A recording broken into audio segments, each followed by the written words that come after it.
नमस्कार, मैं जगत नारायण पांडे एक बार पुनः आपसे लाइव मुखातिब हो रहा हूँ। शुभ है बनारस दशाश्वमेध घाट वाराणसी से। इस समय घाट का एक खूबसूरत नज़ारा मैं आपको दिखा रहा हूँ, लेकिन उसके पहले आप देखिए कि सामने कल कल निनाद करती हुई स्वच्छंद गंगा की उन्मुक्त लहरें आगे बढ़ते हुई चली जा रही हैं, बिना थके हुए, बिना रुके हुए। न जाने किसकी खोज में, किसकी प्यास में ये आगे बढ़ती हुई जा रही हैं। भगवान विश्वनाथ के पांव को पखारती हुई, आगे मणिकर्णिका घाट को छूती हुई ये आगे बढ़ती हुई चली जा रही हैं। वाराणसी में आसी और वारुणी दो नदियों का मिलन हुआ है, इसीलिए इसे वाराणसी कहा गया। कहा जाता है कि जब प्रलय हुआ तो सब कुछ समाप्त हो गया, परंतु समय भी काशी शेष रही, क्योंकि भगवान विश्वनाथ ने इसे अपने त्रिशूल पर धारण कर रखा था। जहाँ पर इस समय मैं हूँ वह दशाश्वमेध घाट है, और इसी सामने जो आपको एक बहुत बड़ा सा भवन दिखाई पड़ रहा है, इसके ठीक पीछे भगवान विश्वनाथ विराजमान हैं, समस्त जगत को धारण किए हुए। और वहाँ पर जाने के लिए तमाम छोटी छोटी गलियाँ भी हैं, और आगे ऐसे सामने से आप बढ़ेंगे तो जो कि भी निर्माणाधीन है, और एक छोटा पुल आपको मिलेगा जो विश्वनाथ कॉरिडोर तक ले जाता है, जहाँ पर भगवान का दर्शन अति सुलभ हो जाता है।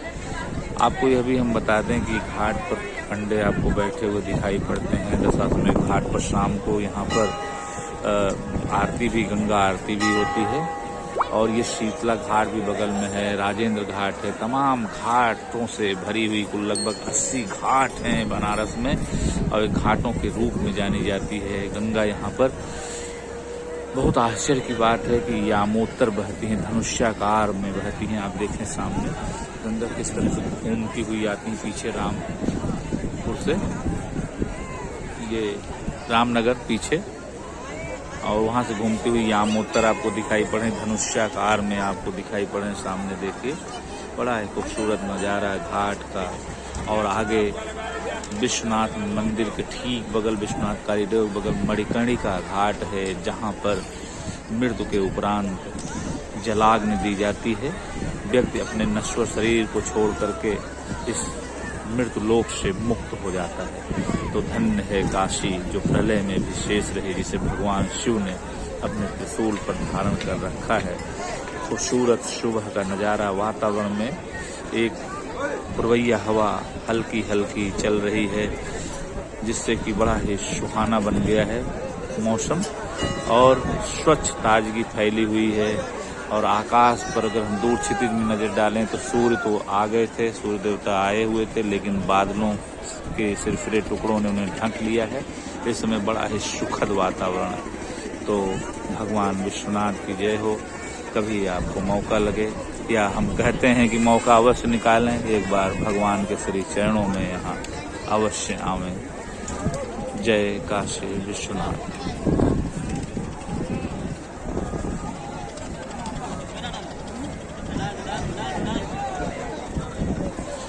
इस समय एक घाट से दूसरे घाट तक जाने के लिए बोट की भी बहुत अच्छी व्यवस्था है। आप बोट की सहायता से सारे घाटों पर काशी का दर्शन कर सकते हैं। गंगा काफी सूख गई है, दूर उस पार आप देख सकते हैं कि रेत की बड़ी चादर बिछी हुई है, जहां पर यहाँ से नाव द्वारा बहुत से लोग उस पार भी गए हैं, स्नान कर रहे हैं। वहां पर तमाम ऊंट वगैरह आके जो है फेरे लग रहे हैं। मनुष्य है, चलता है तो जीवन चलता है, मेले चलते हैं, और जो रुक जाता है तो सब कुछ रुक जाता है, लेकिन रुकना नहीं चाहिए। गंगा हमें यही संदेश दे रहे हैं। नमस्कार।